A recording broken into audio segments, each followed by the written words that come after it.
Hello friends, कैसे हैं आप लोग। आई होप आप सभी लोग अच्छे होंगे। आज का हमारा जो टॉपिक है वो है ब्रेस्ट। ब्रेस्ट मीन्स स्तन।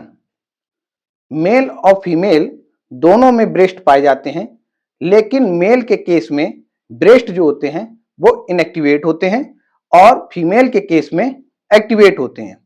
अगर हम अनप्रेग्नेंट फीमेल की बात करें तो उनमें भी मेमरी ग्लैंड जो होती हैं वो इनएक्टिवेट होती हैं, उनसे मिल्क का सिक्रीशन नहीं होता है। फॉर्मेशन ऑफ मिल्क और इजेक्शन ऑफ मिल्क अनप्रेग्नेंट फीमेल में नहीं होता है और मेल में ये पूरी तरह से बंद होती हैं, इनका कोई काम नहीं होता है। बस निप्पल और एरियोला ही मेल में होते हैं। ठीक है, जो ब्रेस्ट होते हैं वो सेमी स्फीयर इन शेप होते हैं। मतलब ये है कि जो ब्रेस्ट है वो वेरिएबल फीमेल में, मतलब तरह तरह की औरतों में डिफरेंट डिफरेंट साइज और शेप के होते हैं। ठीक है, डिफरेंट डिफरेंट साइज और शेप के होने के कारण इनमें वेरिएशंस पाया जाता है। हो सकता है कि वो जेनेटिक्स हो या फिर इन न्यूट्रिशन, लैक ऑफ न्यूट्रिशन, तो दोनों ही कारण हो सकते हैं। अगर वो जेनेटिक है तो वो उनके माता पिता या किसी और कारण से जेनेटिक रूप में उनके जो स्तन है, जो उनके ब्रेस्ट हैं वो छोटे हैं। और दूसरा है कि आजकल जो फीमेल हैं वो डाइट पर रहती हैं, तो लैक ऑफ न्यूट्रिशन के कारण भी उनके ब्रेस्ट छोटे हो सकते हैं। ठीक है, अगर ब्रेस्ट उनके बड़े हैं तो उनमें एडिपोस सेल्स का फॉर्मेशन, जो टिश्यू हैं, एडिपोस टिश्यू हैं, वो बहुत ज्यादा है। उससे क्या है, ब्रेस्ट जो है वो इनलार्ज हो जाते हैं, बड़े हो जाते हैं। ठीक है, जो ब्रेस्ट हैं, ब्रेस्ट थोरैक्स एरिया पर पाए जाते हैं। ये हमारा थोरैक्स एरिया है, ये गर्दन है और ये जो एरिया है ये थोरैक्स एरिया है।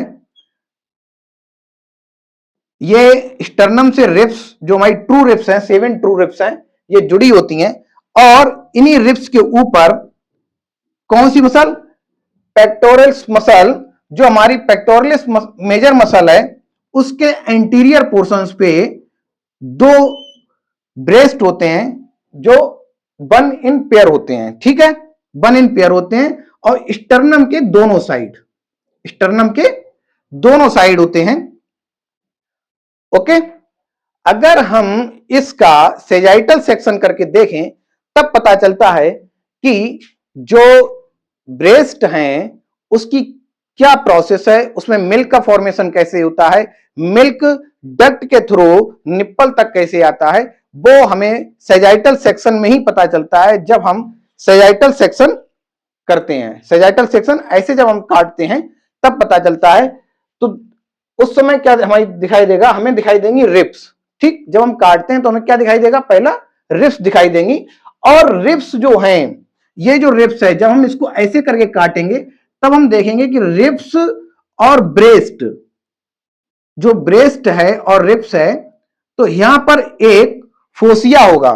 ये क्या कर रहा है, ये सेपरेट कर रहा है और इसी फोसिया से सस्पेंशंस के लिए, क्योंकि जो खिंचाव आ रहा है वो खिंचाव किसके द्वारा आ रहा है, सस्पेंसरी लिगामेंट के कारण। किसके कारण आ रहा है, सस्पेंसरी लिगामेंट के कारण। ये जो सस्पेंसरी लिगामेंट है, ये जो ब्रेस्ट है उसके साइज को बनाए रखता है, उसके शेप को मेंटेन रखता है।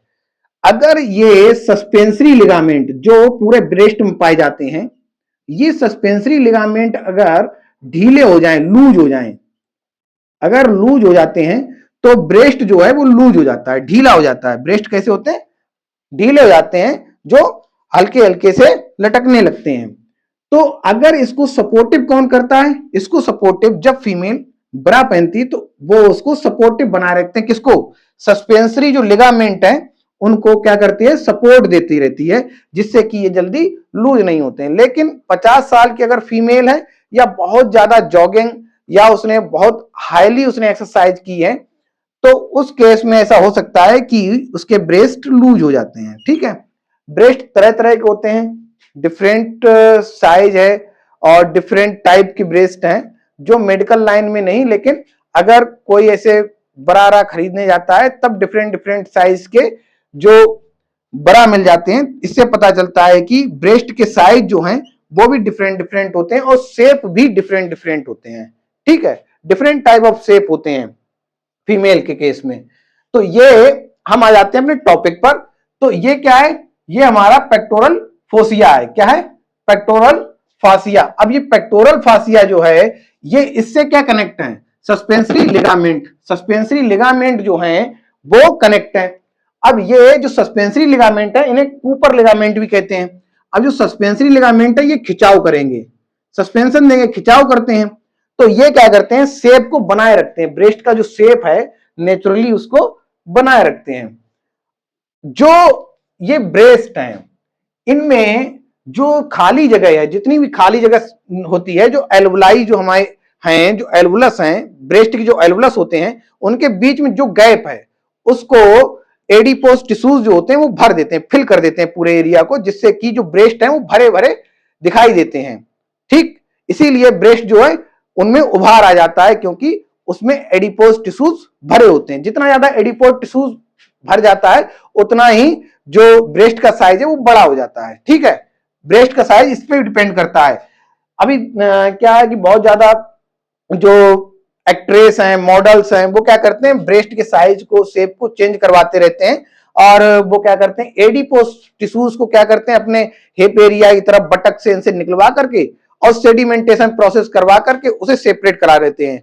एडिपोज टिश्यूज को सेपरेट करके और फिर उसको मेडिकल टेक्नोलॉजी के थ्रू क्या करते हैं, ब्रेस्ट में इक्वल पोर्शन में डिस्ट्रीब्यूट कर दिया जाता है, दोनों ब्रेस्ट में। तो उससे क्या है, ब्रेस्ट जो है वो एनलार्ज हो जाते हैं और डिफरेंट डिफरेंट साइज के हो जाते हैं।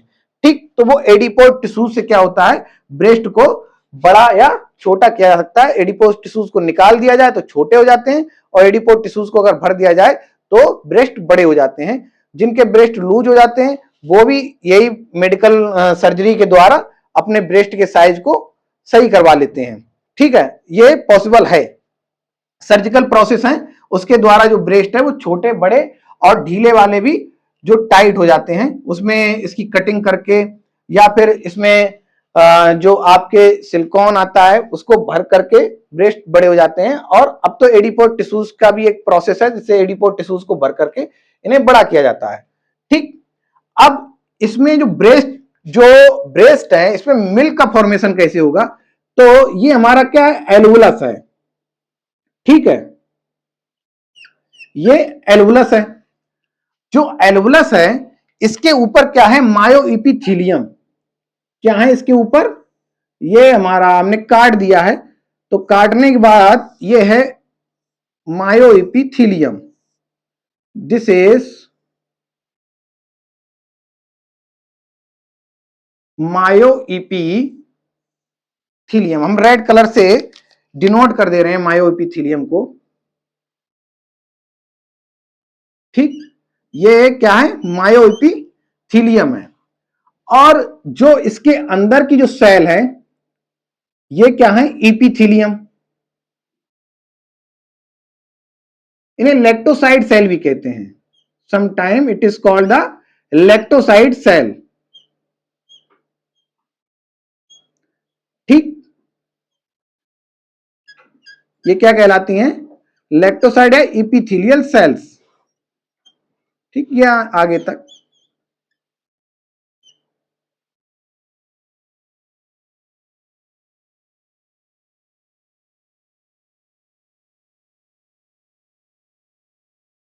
ठीक है, this is called myoepithelial, myoepithelial.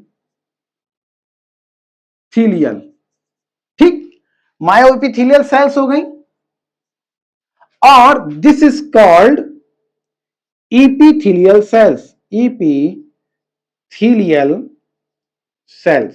ठीक, अब होता क्या है, जब ब्रेन को कोई सिग्नल जाता है, ब्रेन को सिग्नल जाएगा किसका, ये हमारा ब्रेन है,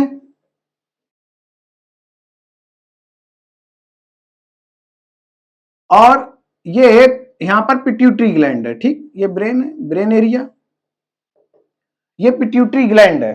ठीक, ये देखो, ये क्या है, ये हमारी हाइपोथैलेमस है, हाइपोथैलेमस पे लटकी हुई क्या है, ये पिट्यूटरी ग्लैंड है, और ये लटका हुआ इसे क्या है, इन्फेंटिबुलम। ये क्या है, हाइपोथैलेमस। क्या है, हाइपोथैलेमस। और जहां पे लटका इस पोर्शन को क्या कहते हैं, इतने को इन्फेंडिबुलम। क्या कहते हैं, इन्फेंडिबुलम। और पिट्यूटरी जो है वो वैसे तो 3 पार्ट में होती है, ये इंटरमीडिएट लोब होता है, इसे कहते हैं, फर्स्ट वाले को कहते हैं एंटीरियर पिट्यूटरी, एंटीरियर पिट्यूटरी। और इसी को कहते हैं एडिनो हाइपोफाइसिस, एडिनो हाइपोफाइसिस। ठीक, इसका ये सेकेंड नाम है जिसे कहते हैं एडिनो हाइपोफाइसिस। और जो बीच का पोर्शन है इसे कहते हैं इंटरमीडिएट लॉब, इंटरमीडिएट लॉब। ठीक, और इसके इस पोस्टीरियर भाग को कहते हैं पोस्टीरियर पिट्यूटरी, पोस्टीरियर पिट्यूटरी, या फिर कहते हैं न्यूरो हाइपोफाइसिस, न्यूरो हाइपोफाइसिस। ठीक, जो हमारा पिट्यूटरी ग्लैंड है, तो पिट्यूटरी ग्लैंड से हमारे हार्मोन सिक्रीट होते हैं। तो जैसे हमारा ये एंटीरियर पिट्यूटरी है, तो एंटीरियर पिट्यूटरी से growth hormone, prolactin, thyroid stimulating hormone, adrenocorticotrophic hormone, LH, FSH और प्लीसेंटा हार्मोन, ये सब सिक्रीट होते हैं इससे। ठीक है, और जो पोस्टीरियर पिट्यूटरी है, इससे 2 ही हार्मोन सिक्रीट होते हैं, एक को कहते हैं ऑक्सीटोसिन और दूसरे को कहते हैं वैसोप्रेसिन।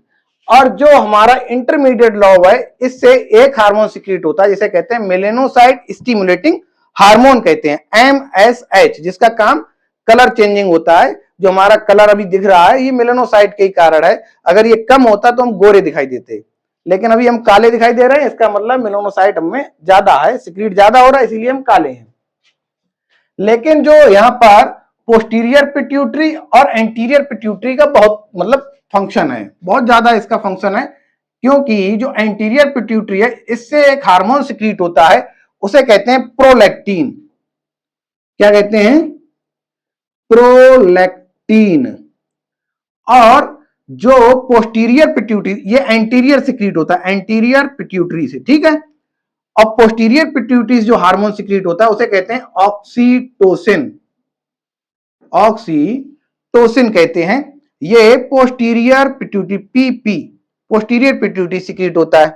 ठीक, अब इनका काम क्या है, जब फीमेल में, ये क्या है, दिस इज कॉल्ड निप्पल।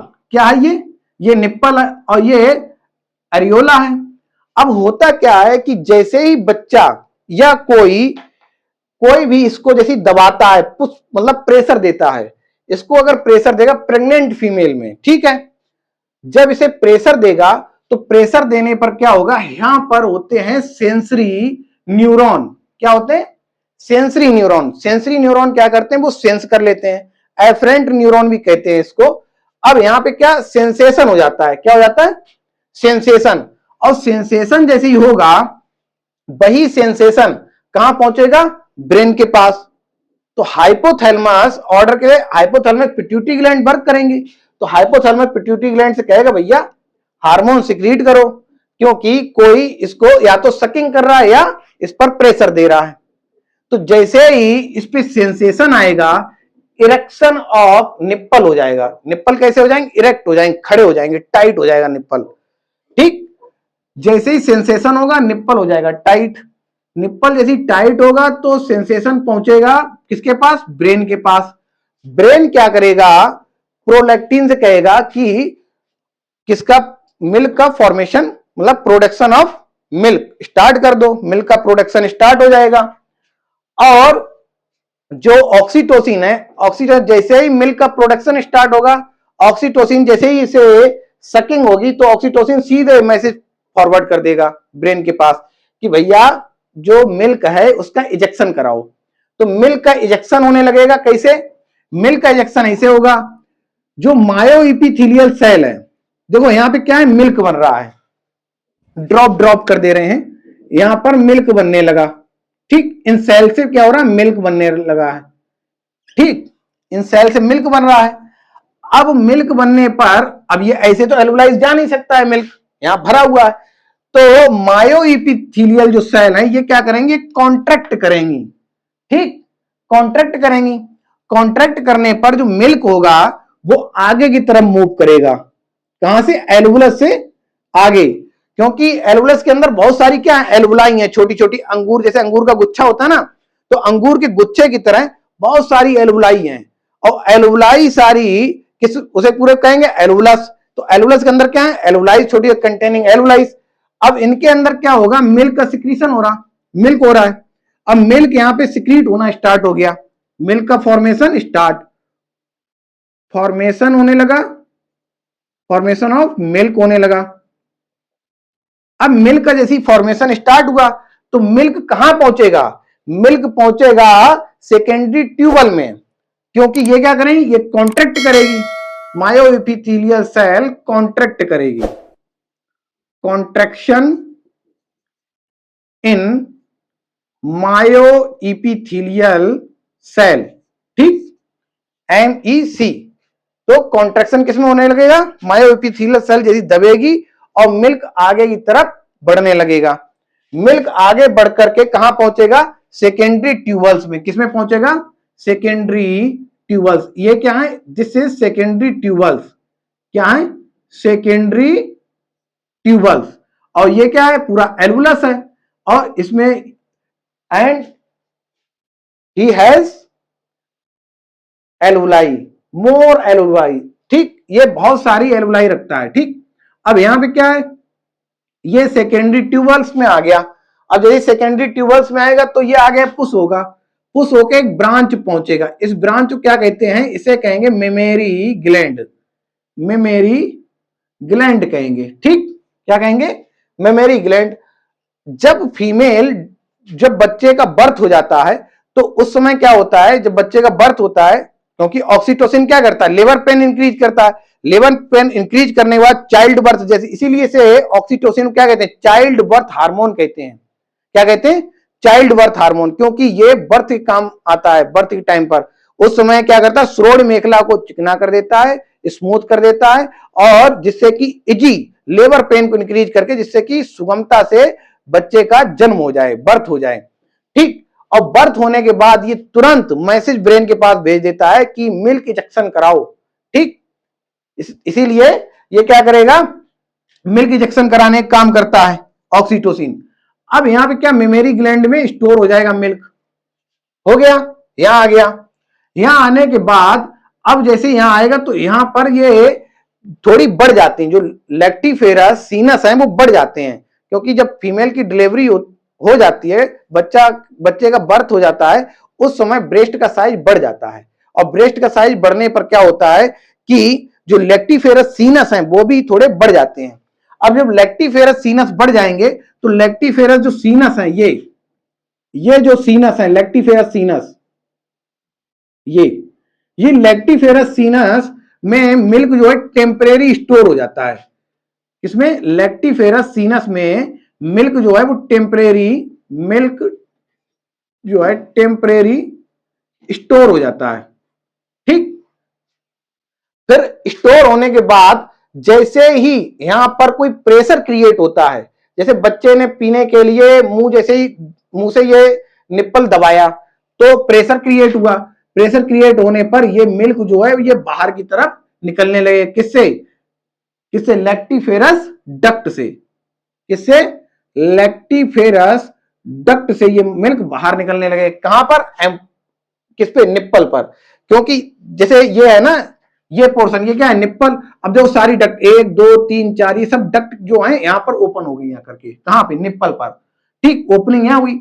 अब ये क्या करेगा, मिल्क आएगा, मिल्क आकर के ये देखो मिल्क, यहां पर यदि प्रेशर क्रिएट किया तो मिल्क जो है वो ड्रॉप फॉर्म में ये निकलने लगा। ठीक है, मिल्क निकलने लगा। अब ये जो प्रोसेस है वो कैसे होती है, ऑक्सीटोसिन और प्रोलैक्टिन के कारण हो पाती है। नहीं तो अगर सेंसेशन नहीं जाता है, कितना भी निप्पल, जब सेंसेशन ही ब्रेन के पास नहीं पहुंचेगा, ऑक्सीटोसिन और प्रोलैक्टिन फॉर्मेशन नहीं करेगा मिल्क, जब मिल्क का प्रोडक्शन नहीं होगा, इजेक्शन ऑफ मिल्क नहीं हो सकता है। तो अगर सेंसेशन नहीं होता है तो ये प्रोसेस होना नामुमकिन है, क्योंकि हार्मोन जब वर्क नहीं करेंगे, हार्मोन वर्क नहीं करेंगे तो इपिथेलियल सेल्स मिल्क का फॉर्मेशन नहीं करेगी, मिल्क का फॉर्मेशन नहीं होगा तो कंस्ट्रक्शन नहीं होगा, जब कॉन्ट्रैक्ट नहीं होगी तो आगे नहीं बढ़ेगा। तो मेन प्रोसेस जो है वो सेंसेशन है। सेंसेशन मतलब जो मैकेनिज्म चल रही है ब्रेन की, जो ब्रेन की मैकेनिज्म है वो इंपॉर्टेंट है, क्योंकि पॉजिटिव फीडबैक बहुत जरूरी है। जब तक बच्चा मिल्क पिएगा तब तक पॉजिटिव फीडबैक चलेगी। पॉजिटिव फीडबैक कैसे? ऑक्सीटोसिन क्या करेगा? मिल्क इंजेक्शन कराएगा और प्रोलैक्टिन बनाता रहेगा। तब तक, जब तक बच्चा मिल्क को सक करता रहेगा ब्रेस्ट से, तब तक जो मिल्क है वो निकलता रहेगा। लेकिन बच्चा जैसे ही पीना बंद कर देगा, वैसे ही नेगेटिव फीडबैक ब्रेन के पास पहुंच जाएगा कि मिल्क के सिक्रीशन और प्रोडक्शन ऑफ मिल्क जो है वो स्टॉप कर दिया जाए, तो मिल्क का प्रोडक्शन स्टॉप हो जाएगा। मिल्क का प्रोडक्शन और ऑक्सीटोसिन तभी चलेगा जब उसको सकिंग करना पड़ेगा, जब सक करेगा, प्रेशर क्रिएट होगा तभी वो, क्योंकि मिल्क का प्रोडक्शन कौन कर रहा है? प्रोलैक्टिन। और ऑक्सीटोसिन क्या कर रहा है? इजेक्शन ऑफ मिल्क कर रहा है। ठीक, तो आपने देखा होगा जो फीमेल्स हैं जब उनकी डिलीवरी हो जाती है उसके बाद गाढ़ा गाढ़ा मिल्क निकलने लगता है, येलोइश येलोइश सा निकलने लगता है, व्हाइट कलर डिस्चार्ज नहीं होता। अब वो कंसंट्रेटेड फॉर्मेशन में होता है। ठीक, वो इसलिए होता है कंसंट्रेटेड क्योंकि वो बहुत ही प्रोटीनस होता है और उसमें एंटीबॉडीज होती हैं जो बच्चे को बाहरी जितने भी बैक्टीरिया, वायरस, माइक्रो ऑर्गेनिज्म है, इन्वायरमेंटल कंडीशन से लड़ने की क्षमता प्रोवाइड कराता है, क्योंकि वो एंटीबॉडीज जो है इम्यून सिस्टम को बूस्ट कर देती हैं बच्चे के। इसीलिए गवर्नमेंट और मेडिकल साइंस हमेशा कहती रहती है कि मिनिमम 6 मंथ और मैक्सिमम 1 ईयर तक बच्चे को मिल्क फीडिंग कराई जाए, क्योंकि उससे बच्चे में लड़ने की जो क्षमता है बैक्टीरिया, वायरस से, वो बढ़ जाती है। और अगर बच्चों को मिल्क नहीं मिलता है, बहुत सी माँ ऐसी हैं जो मिल्क नहीं पिलाती हैं, ब्रेस्ट फीडिंग नहीं कराती हैं कि उनका ब्रेस्ट खराब ना हो जाए, क्योंकि जो निप्पल का साइज है वो बढ़ जाता है, ब्रेस्ट फीडिंग से निप्पल का साइज बढ़ जाता है। तो इसीलिए वो लोग क्या उन्होंने कि नहीं हमारा जो शरीर है वो खराब हो जाएगा, तो वो नहीं कराती। तो बच्चे में क्या है, आईज रिलेटेड भी प्रॉब्लम हो जाती हैं, मेंटली भी प्रॉब्लम होती हैं। ठीक, मेंटली डिस्टर्ब भी हो सकते हैं और मेंटली रिटार्डेड भी हो सकते हैं, आंखें कमजोर हो सकती हैं और उनकी फिजिकल ग्रोथ में भी कहीं कहीं पर ये प्रॉब्लम आ सकती है कि फिजिकल ग्रोथ भी उनकी ना हो पाए उतनी अच्छी से, उतनी अच्छी उनकी फिजिकल ग्रोथ नहीं हो सकती है और वो बहुत ही वीक रहेंगे, उनकी इम्यूनिटी बहुत वीक रहेगी, वो किसी बैक्टीरिया, वायरस से लड़ नहीं सकते हैं और लड़ेंगे भी तो बहुत जल्दी वो वीक पड़ जाएंगे, उन्हें बीमारी हो जाएगी। तो जो मिल्क, जो गाढ़ा गाढ़ा मिल्क आता है उसे कोलोस्ट्रम कहते हैं। क्या कहते हैं? कोलोस्ट्रम। ठीक, क्या कहते हैं? कोलोस्ट्रम कहते हैं। ठीक, इसमें क्या होता है, इसमें एक एंटीबॉडी होता है जिसे कहते हैं आईजीएम। क्या कहते हैं? आईजीएम। आईजीएम एंटीबॉडी होता है, ये मदर से ही मिलता है। एम मतलब मदर, मदर से जो एंटीबॉडी मिलता है वो मिलता है बच्चे को आफ्टर चाइल्ड बर्थ। जो बच्चे को मां से, एम मतलब मां, तो एम जो मिलेगा वो आफ्टर बर्थ मिलेगा, आफ्टर चाइल्ड बर्थ। ठीक, आफ्टर चाइल्ड बर्थ क्या मिल जाएगा? IgM antibody. किससे मिलेगा? मां से। तो जो ब्रेस्ट है, अब देख लो मैन क्या है, देखो ये सिचुएटेड कहां है? रिब्स पे। देखो ये क्या है हमारा, ये थोरैक्स है, थोरैक्स। और जो थोरैक्स जो है, वो केज जो बनी हुई है, जो थोरैक्स केज जो बनी है वो रिब्स से बनी है। अब रिब्स कितनी है? 7 ट्रू रिब्स हैं, फिर 3 फॉल्स हैं और 2 पेयर जो हैं वो फ्लोटिंग है। तो 7 जो है पेयर में, इन पेयर में वो कैसी है? ट्रू। 3 इन पेयर में वो कैसी है? फॉल्स। और जो 2 इन पेयर हैं वो कैसी हैं? फ्लोटिंग। टोटल कितनी हो गई? 12। 12 मतलब 24 रिब्स हैं। अब वो किससे हैं? स्टर्नम से ज्वाइंट, स्टर्नम से। और फ्लोटिंग वाली तो फ्लोट ही कर रही हैं। और ट्रू रिब्स से कौन जुड़ी होती? फाल्स वाली। अब जो रिब्स है वो यहां सेजाइटल सेक्शन में कटी हुई आई है, ठीक। अब यहां पर पेक्टोरल फासिया बिल्कुल एकदम डिफरेंस दिखा रही है कि this is the breast and this is the thoracic portion, ठीक। अब इंटरकॉस्टल मसल्स भी दिखा रहे, क्योंकि जो रिब्स हैं, रिब्स किससे? इंटरकॉस्टल मसल से, बिल्कुल इंटरकॉस्टल मसल से घिरी हुई हैं, ठीक। क्योंकि जब हम सांस लेते हैं ऊपर नीचे जा रही तो इंटरकॉस्टल मसल्स भी चलती हैं रिस्पायरेशन के टाइम पर, क्योंकि रिस्पायरेशन में इंटरकॉस्टल मसल्स का बहुत ही इंपॉर्टेंट वर्क है। जो आपकी पेक्टोरलिस मेजर मसल है, ये इससे एंटीरियर क्या है? ब्रेस्ट है। ये पीछे होती हैं और ये उससे आगे है, ठीक है। ब्रेस्ट, ब्रेस्ट किससे आगे है? पेक्टोरलिस मेजर मसल से आगे, तो क्या कहेंगे? एंटीरियर, ठीक, एंटीरियर है।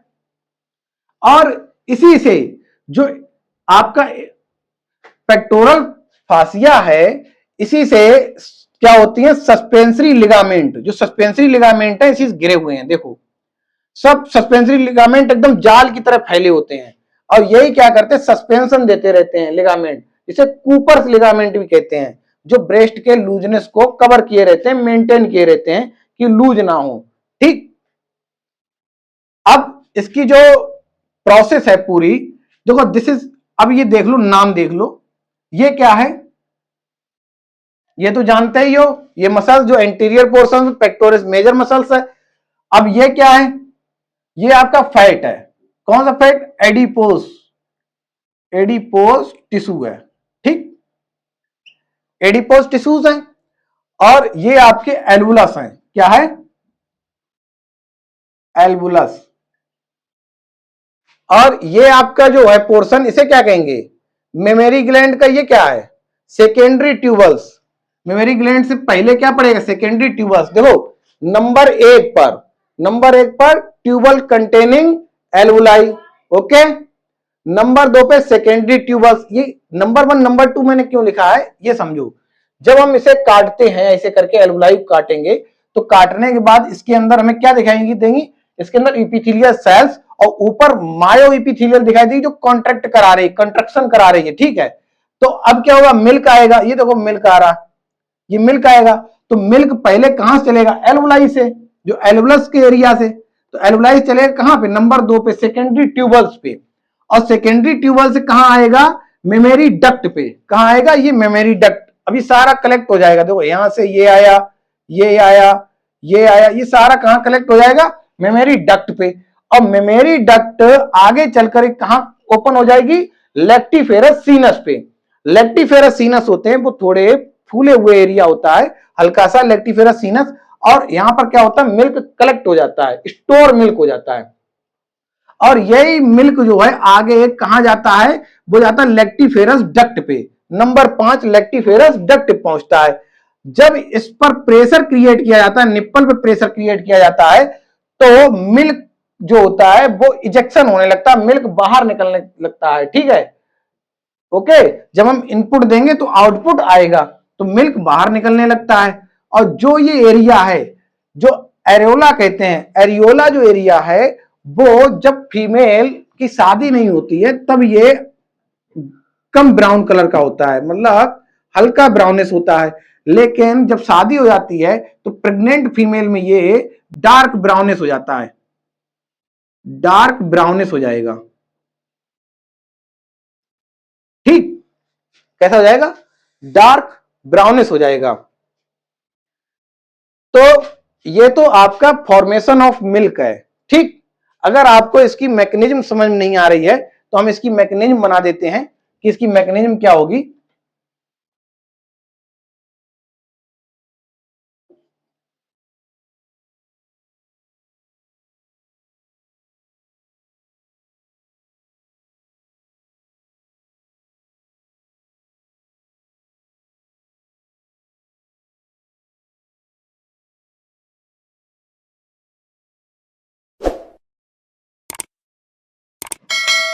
अगर आपको समझ नहीं आया है तो हम इसकी मैकेनिज्म के थ्रू आपको बताते हैं।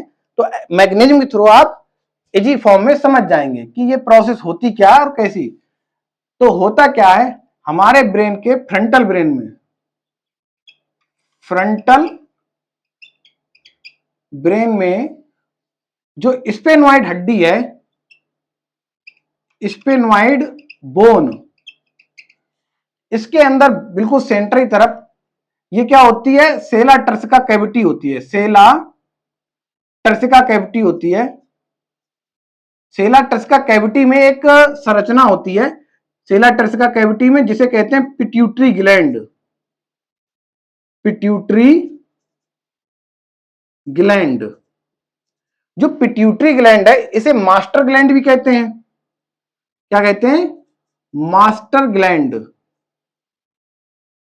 और इसको पीयूष ग्रंथि भी कहते हैं।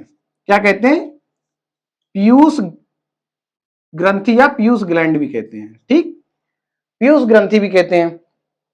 ये जो ग्लैंड है ये हाइपोथैलेमस से, ये क्या है, हाइपोथैलेमस, हाइपोथैलेमस जुड़ी होती है और ये एक डंठल पे लटकी होती है, उसे कहते हैं इन्फेंडिबुलम। ये क्या है, हाइपोथैलेमस, हाइपोथैलेमस।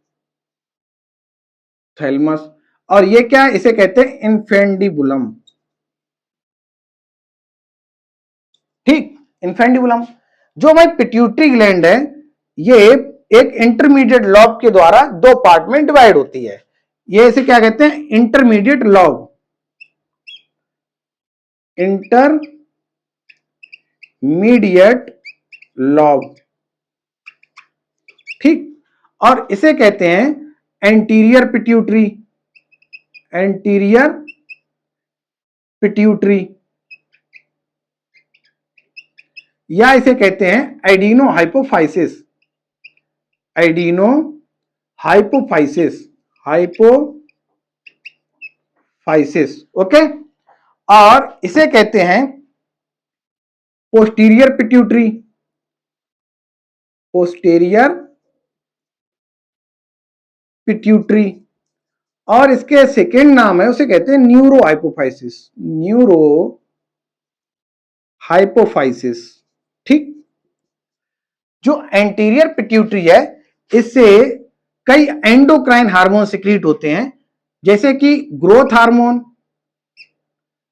ठीक, TSH thyroid stimulating hormone, ACTH adrenocorticotrophic hormone, और इससे सिक्रीट होता है प्रोलैक्टिन।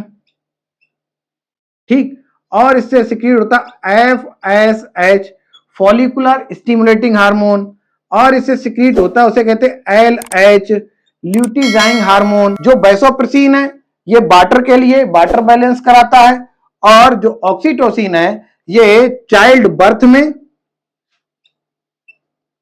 चाइल्ड बर्थ,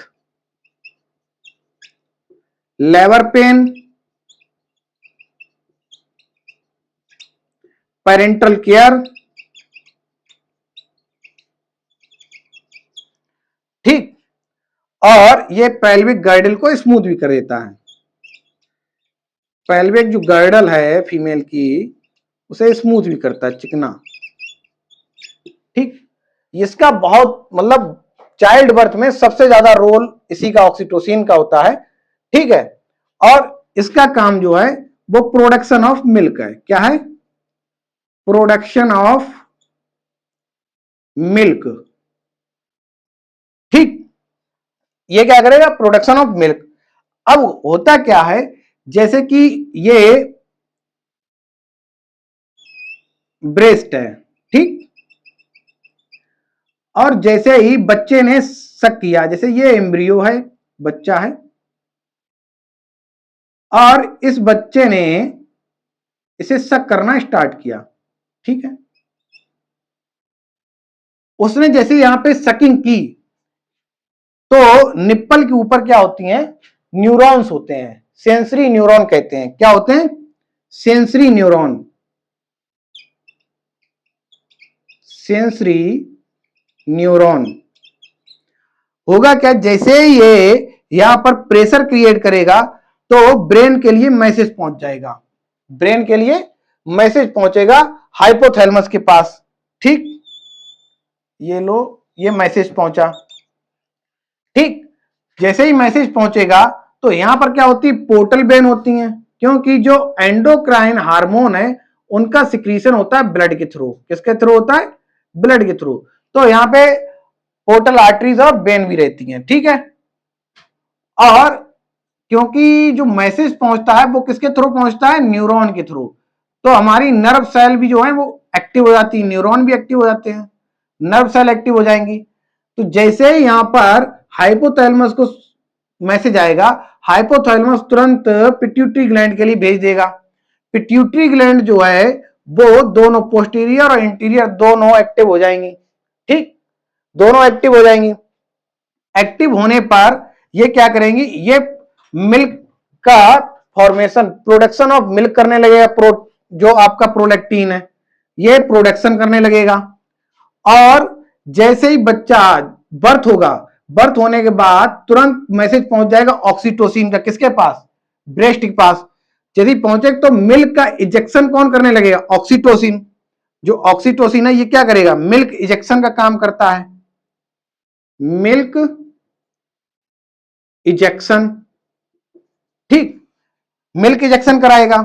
तो जैसे ही मिल्क इजेक्शन के लिए प्रोसेस आएगा, अब देखो यहां, देखो मिल्क इजेक्शन के लिए प्रोसेस जैसे ही आया तो यहां पर जो मायोइपिथेलियल सेल्स हैं, जो ये मायोइपिथेलियल सेल्स है इसके ऊपर की, ये कैसी हो जाएंगी? एक्टिव हो जाएंगी। कैसी हो जाएंगी? एक्टिव हो जाएंगी। जो मायोइपिथेलियल सेल एक्टिव जब होंगी तो ये मैसेज करेंगी इपिथेलियल सेल को। इपिथेलियल सेल्स क्या करेंगी? मिल्क को बनाने लगेंगी। मिल्क को जैसे ही बनाएं, क्योंकि ये प्रोलैक्टिन करवाएगा तो मिल्क बनाने लगेंगी। मिल्क आगे आएगा, मिल्क क्या करेगा? कंट्रैक्शन। अब यहां मायोइपिथेलियल सेल क्या हो रही है? मायोइपिथेलियल जो सेल हैं वो कंट्रैक्शन करा रही हैं। ठीक, कंट्रैक्शन कराने लगेंगी। कंट्रैक्शन कराएंगी तो मिल्क आगे के लिए आने लगेगा। मिल्क आगे आएगा, आगे आकर के ये मिल्क सिक्रीट होने लगेगा। मिल्क सिक्रीट होने लगेगा। ठीक, ऑक्सीटोसिन संदेश देगा, मिल्क इजेक्शन होने लगेगा, सिक्रीट होने लगेगा, मिल्क निप्पल से आने लगेगा, बच्चा उसको सक करने लगेगा। इसे कहेंगे पॉजिटिव फीडबैक। क्या कहेंगे? Positive feedback. अगर मिल्क, अगर बच्चे का बर्थ हुआ है, बर्थ होने के बाद प्रोलैक्टिन और ऑक्सीटोसिन दोनों एक्टिव हो जाते हैं हार्मोन। एक्टिव होने के बाद प्रोलैक्टिन जो है प्रोडक्शन ऑफ मिल्क करने लगेगा और ऑक्सीटोसिन जो है वो मिल्क इजेक्शन करने लगेगा। मिल्क इजेक्शन कब होगा? जब बच्चा सक करेगा निप्पल को या फिर कोई इसे प्रेशर दे, तब इसे मिल्क के लिए एक स्टिमुलेशन जाएगा, स्टिमुलेट हो जाएगा, एक स्टिमुलाई जाएगा, वो स्टिमुलाई ये वर्क करा देगा जिससे मिल्क बाहर निकलने लगेगा। ये हो गया पॉजिटिव फीडबैक। ठीक, अगर कोई इसे प्रेशर ना दे, निप्पल को ना दबाओ या बच्चा निप्पल को ना दबाए, तो मिल्क का जो फॉर्मेशन और इजेक्शन रुक जाएगा, मिल्क का इजेक्शन रुक जाएगा। इसे कहेंगे नेगेटिव फीडबैक। ठीक, क्या कहेंगे? Negative feedback. ये हाइपोथैलेमस के पास जाएगा, हाइपोथैलेमस पिट्यूटरी ग्लैंड से कहेगा भैया ऑक्सीटोसिन और जो आपका प्रोलैक्टिन है इसके सिक्रीशंस को ब्लड में बंद कर दो। तो वो धीरे धीरे ब्लड में जो है इसका जो सिक्रीशन है वो कम हो जाएगा और जो मिल्क का इजेक्शन है वो भी कम हो जाएगा। ठीक है, समझ गए? एंडोक्राइन ग्लैंड अभी चैप्टर हम पढ़ाएंगे तो उसमें हम तुम्हें बताएंगे, क्लियर हो जाएगा। जब ये क्लियर हो जाएगा कि कैसे एंडोक्राइन ग्लैंड वर्क करती हैं, एंडोक्राइन ग्लैंड कैसे चलती हैं और एक्सोक्राइन ग्लैंड क्या होती हैं, मिक्स ग्लैंड क्या होती हैं, उसमें आपको समझ में आने लगेगा और ये पॉजिटिव और निगेटिव फीडबैक कैसे जाते हैं। लेकिन यहाँ पे हमें लग रहा है कि आपको समझ में आ गया होगा। अगर आपको नहीं समझ में आ रहा है तो आप कमेंट बॉक्स में लिख दीजिएगा कि हमें ये चीज समझ में नहीं आई, तो हम आपको बताने का प्रयास करेंगे। वैसे हमने कई बार रिवाइज इसीलिए इसे किया है कि आपको समझ में आ जाए। ठीक, कि मिल्क का फॉर्मेशन ब्रेस्ट से कैसे होता है, क्योंकि जो इसमें जो लोब्यूल है ना, कई कंपार्टमेंट होते हैं, कंपार्टमेंट काफी है। अब कंपार्टमेंट होते हैं तो 15 से 20 लॉब्स होते हैं। कितने होते हैं? 15 से 20 लॉब्स होते हैं। अब इसमें छोटे छोटे कंपार्टमेंट होते हैं, छोटे छोटे कंपार्टमेंट। अब वो कंपार्टमेंट होते हैं, उससे क्या होता है, ये मिल्क का सिक्रीशन होता है, ठीक है। इसीलिए ये जो सस्पेंसरी लिगामेंट है, जो सस्पेंशन क्रिएट करा रहे हैं, ये कनेक्टिव टिश्यूज कारण। और बीच बीच में, क्योंकि ये कंपार्टमेंट के बीच में क्या भरा है, एडिपोड टिश्यूज, पूरा एडिपोड टिश्यूज पूरे एरिया को फिल कर दिया। देखो ये सारा एरिया जो ना एडिपोड टिश्यूज ने फिल कर दिया, कहीं पर खाली नहीं है। जितने में लोब्यूल, लोब्यूल नहीं, बहुत सारे लोब्यूल नहीं होते हैं, लोब्यूल तो 15 से 20 ही हैं ईच ब्रेस्ट में, मतलब एक ब्रेस्ट में 15 से 20 लोब्यूल जो लॉब्स हैं। लेकिन लॉब्स के जो अंदर है बीचा बीच में ये सब फैटी टिश्यू भरे हुए हैं। फैटी टिश्यू इसीलिए वो फैटी टिश्यू क्या करते हैं, ब्रेस्ट के साइज को बढ़ा देते हैं। देखा होगा कि जो बच्चा 13 साल की लड़की होती है या 12 साल की होती है, उनमें धीरे धीरे धीरे धीरे एडिपोड टिश्यूज कलेक्ट होने लगता है, और कलेक्ट होने के बाद निप्पल भी और बढ़ने लगते हैं, ब्रेस्ट धीरे धीरे बढ़ने लगते हैं। लेकिन मेल में नहीं होता है। 13-14 साल के लड़के को देखना, उसके एक्टिव नहीं होंगे, क्योंकि उसमें इनएक्टिवेट होता है, उसमें हार्मोनल कोई इफेक्ट नहीं होता है, ना प्रोलैक्टिन का ना ऑक्सीटोसिन का होता है, ना उनमें ऐसा कोई इरेक्शन होता है कि जैसे जो गर्ल्स हैं, जो फीमेल हैं, अगर उनके साथ कोई भी सेक्सुअल या फिर कोई टच, जैसे किस, या फिर उन्हें हग करो, या सेक्सुअल कोई प्रोसेस, तब क्या होता है कि एक फीडबैक पहुंचता है। फीडबैक पहुंचने पे ये क्या होता है ना, जो इसके निप्पल हैं वो इरेक्ट हो जाते हैं, निप्पल इरेक्ट हो जाएंगे, और जो ब्रेस्ट है वो टाइट हो जाते हैं ड्यूरिंग सेक्स या किस या टच से। उसमें क्या सेंसेशन बॉडी में हो जाता है, और सेंसेशन होने से क्या होता है, ये इरेक्ट होने लगते हैं, निप्पल जो है वो इरेक्ट हो जाएंगे, ठीक है। और ब्रेस्ट जो है वो भी हल्के से टाइट हो जाते हैं, ठीक। अगर आपका कोई क्वेश्चन फिर भी रह जाता है, इसमें कोई चीज अगर हमने नहीं बता पाई है, या कोई क्वेश्चन आपको रह जाता है, तो आप कमेंट बॉक्स में लिख दीजिएगा, हम उसका आंसर जरूर देंगे। क्योंकि ये टॉपिक अगर हम बड़ा करना चाहें तो बहुत बड़ा है, क्योंकि इसमें कैसे ब्रेस्ट के अंदर सिस्ट बनते हैं, ब्रेस्ट कैंसर क्या है, ब्रेस्ट से ब्लड कैसे आने लगता है, मिल्क, जब बच्चा मिल्क पीता है तब कभी कभी क्या होता है कि कुछ सेल्स डैमेज हो जाती हैं, उससे क्या थोड़ा मिल्क में ब्लड आने लगता है। वो एबनॉर्मल तो नहीं है, लेकिन अगर ये रेगुलर आने लगे, 1-1.5 साल रेगुलर आ रहा है, तो हो सकता है कि उस कैंसरस फॉर्मेशन हो। तो ये बहुत बड़ा ब्रेस्ट के साइज, मतलब अगर हम थोड़ा मेडिकल से दूर जाएं तो ब्रेस्ट के कैसे कितने शेप होते हैं, कितने शेप का ब्रेस्ट होता है, ठीक। और ब्रेस्ट के शेप हो गया, ब्रेस्ट कैंसर हो गए, ब्रेस्ट डिजीज हो गई है, ब्रेस्ट के अंदर सिस्ट का फॉर्मेशन कैसे होता है, ठीक। कैंसर नॉन कैंसरस सेल्स कैसे हैं, पेन ब्रेस्ट में गांठें बन जाती हैं जो एडिपोड टिश्यूज की बन जाती हैं, जिसमें पेन होने लगता है, तो वो कैसे हो जाती हैं। तो ये टॉपिक तो वैसे बहुत बड़ा है, अगर हम इसे बताएं कैसे मेमोग्राफ होता है, जांच इसकी कैसे होती है, मेमोग्राफ कैसे होता है, ठीक, एस्पायरेशन कैसे किया जाता है। तो अगर हमें टाइम मिलेगा उसके ऊपर वीडियो बनाने के लिए, तो हम जरूर बनाएंगे उस पर वीडियो, और आपको इन डिटेल बताएंगे कि ब्रेस्ट कितने मतलब टाइप के होते हैं, उसका शेप क्या है, ब्रेस्ट का शेप क्या होता है, सिस्ट का फॉर्मेशन कैसे होता है, कैंसर का फॉर्मेशन कैसे हो जाता है, कैसे जाने, लिम्फोमा, लिम्फ नोड कैसे सूज जाती हैं, लाइपोमा कैसे हो जाता है, ठीक। ये सारी चीजें हैं, उसमें हम डिस्कस करेंगे। ये एक छोटा सा टॉपिक था, लेकिन ये तब भी बहुत बड़ा टॉपिक हो गया है समझाते समझाते। तो अगर आपको कोई दिक्कत फिर भी आ रही है, तो आप एक बार कमेंट बॉक्स में लिख दीजिए, हम वो चीज जरूर डिस्कस करेंगे, कोशिश करेंगे कि उसको डिस्कस किया जाए, ठीक है। और हाँ, आप वीडियो देखने के बाद चैनल को लाइक, शेयर और सब्सक्राइब जरूर कर दिया कीजिए, क्योंकि ये हमारे लिए पॉजिटिव फीडबैक है। क्योंकि आप अगर चैनल को सब्सक्राइब नहीं है तो हम भी डिमोटिवेट हो जाते हैं। अगर आप इसको चैनल को सब्सक्राइब करेंगे तो मोटिवेट होते हैं, और वीडियोस बनाने की मन करता है कि और वीडियो चलो और बना देते हैं। और जब आप चैनल सब्सक्राइब नहीं होता है, या फिर लाइक नहीं आता है, कोई पूछता भी नहीं कमेंट में, तो मन नहीं करता है कि वीडियो और बनाएं, तो डिमोटिवेट हो जाते हैं उससे। आप लाइक, शेयर और सब्सक्राइब, कमेंट जरूर करें। अगर कोई चीज हमसे छूट गई उसके बारे में बताएं, हम आगे जाकर डिस्कस करेंगे, ठीक। Thank you for watching this video. Like, share and subscribe. Okay, thank you.